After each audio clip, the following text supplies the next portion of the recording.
शिलचर के पुलिस प्रशासन के अतिरिक्त क्राइम ब्रांच के पुलिस सुपर तथा जाने माने व्यक्ति रजत कुमार पाल ने एक तथ्य के जरिए जानकारी दिया है कि शिलचर के सिलंगपट्टी रोड क्षेत्र से नाइजीरिया से गिरफ्तार किए गए व्यक्ति एमेगा एसेडो को कानूनी हिरासत में लिया गया है और उनके पास से कोई भी वैध कागजात नहीं मिला है। बहरहाल उनको कानूनी हिरासत में रखा गया और किस तरीके से वे शिलचर पहुंचे इस बात पर भी सवालिया निशान है।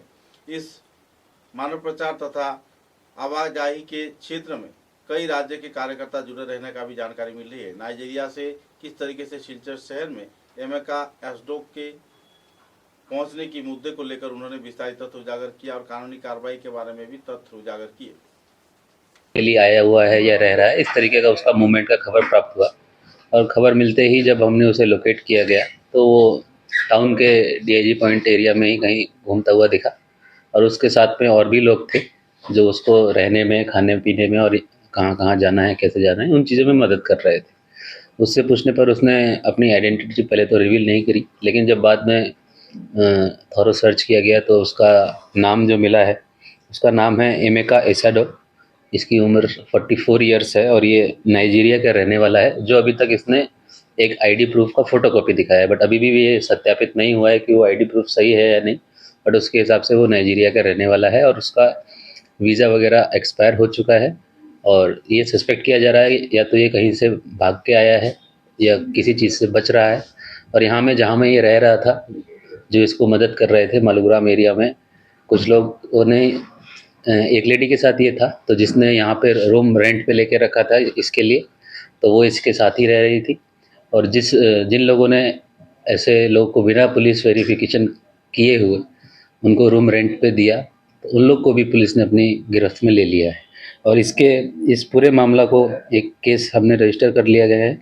ये सिलचर थाना के अंदर में ही केस नंबर है 282/2026 under section 61(2), 3184, 319 subsection 2, 336 subsection 3, 340 subsection 2 of BNS, read with section 14A of Foreigners Act 1946 and also read with section 12(1)A subsection G, section 12(1)A subsection B, section 12(2) of Passport Act 1946।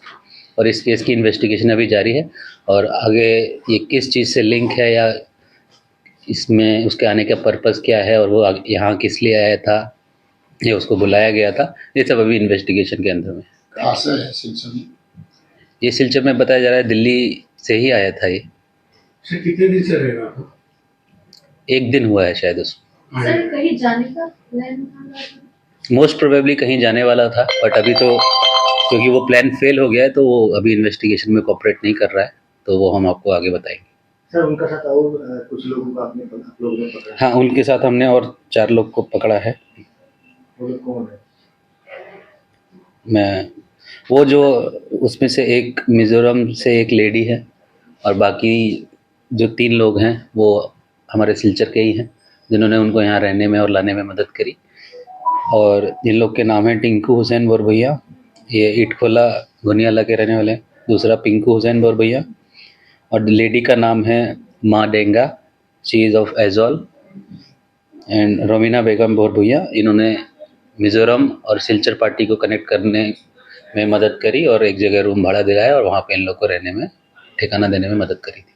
धन्यवाद। लगता है कि और जो भी चीज़ अगर निकल के सामने आएगी उस पर सख्त से सख्त कार्रवाई की जाएगी। सिलचर में रहने का मकसद क्या है?